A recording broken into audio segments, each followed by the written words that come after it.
19-20 তারিখের জন্য প্রস্তুত আছেন তো?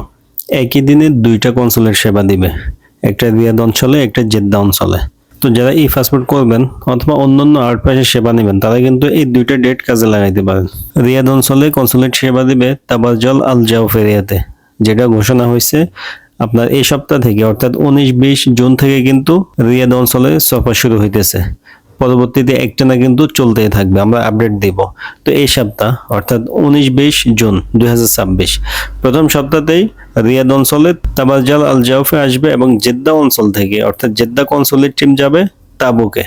এই দুই অঞ্চলের প্রবাসীরা কিন্তু দীর্ঘদিন থেকে অপেক্ষা ছিলেন কনসুলেট টিম আসবে কখন আসবে কখন। অবশেষে ঘোষণা হয়েছে, আপনারা কিন্তু সুযোগ কাজে লাগাইতে পারেন। প্রবাসীদের উপকার স্বার্থে ভিডিওটা শেয়ার করবেন, যে যেখান থেকে দেখেন ভিডিওটা শেয়ার করবেন। প্রবাসীদের চোখে পড়লে ইনশাল্লাহ তারা প্রস্তুত নিতে পারবে, ই পাসপোর্ট জমা দিতে পারবে। যদি তাবুকের সফর ঘুরে চলে আসে, আপনি না জমা দিতে পারেন, আপনাকে কিন্তু আরো 3 মাস অপেক্ষা করতে হবে। আল জাউফের সফরে যদি কনসুলেট সেবা দিয়ে চলে আসে, আপনি কিন্তু জমা দিতে পারলেন না, আবার আপনাকে 3 মাস অপেক্ষা করতে হবে। কমপক্ষে 3 মাস আগে কিন্তু আর সফর আসবে না। তো এই সুযোগটা অবশ্যই সবাই কাজে লাগাবেন। ভিডিওটা শেয়ার করবেন আর এই পাসপোর্ট আবেদনের জন্য মেসেজ করবেন। সৌদি আরবের যে কোনো জায়গা থেকে ইনশাল্লাহ আপনার কাজটা নিরাপদে করে দেওয়া হবে, কোনো সমস্যা নাই। হোয়াটসঅ্যাপে সবাই মেসেজ দিবেন। হোয়াটসঅ্যাপ নাম্বার 2টা থাকবে, অফিসের একটা, আমার ব্যক্তিগত একটা। যে যেখানে মেসেজ দেন কোনো সমস্যা নাই। আপনার পাসপোর্টের অনলাইন আবেদনটা আমরা করে দিব, ফাইল রেডি করে দিব। আপনি শুধু 19-20 তারিখে অর্থাৎ এই শুক্রবার শনিবার গিয়ে জমা দিবেন, ফিঙ্গার দিবেন, এনরোলমেন্ট দিবেন। এটা আপনার কাজ, আর কোনো কাজ নাই।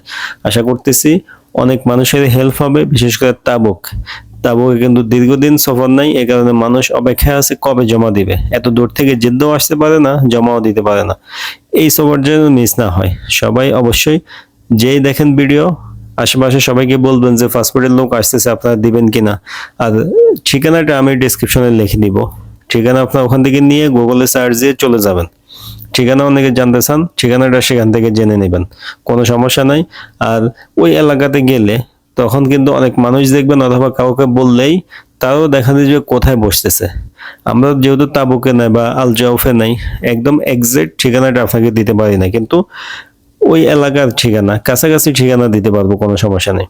তো কাছাকাছি গেলে বাকিটা আপনি সেখানে কাউকে জিজ্ঞেস করে কিন্তু বের করে নিতে পারবেন, কোনো সমস্যা হবে না ইনশাল্লাহ। তো ইনশাল্লাহ প্রত্যেক সপ্তাহে এরকম আপডেট দিব। সাবস্ক্রাইব করে রাখবেন, ফলো দিয়ে রাখবেন, যেন যার এলাকায় সফর যাক সে যেন মিস না করে। চোখে পড়ে, ভিডিও দেখলে মনে পড়ে, এই কারণে ফলো দিয়ে রাখবেন। ভিডিওটা শেয়ার করবেন। সবাই ভালো থাকবেন, দেখা হবে পরের সপ্তাহে ইনশাল্লাহ।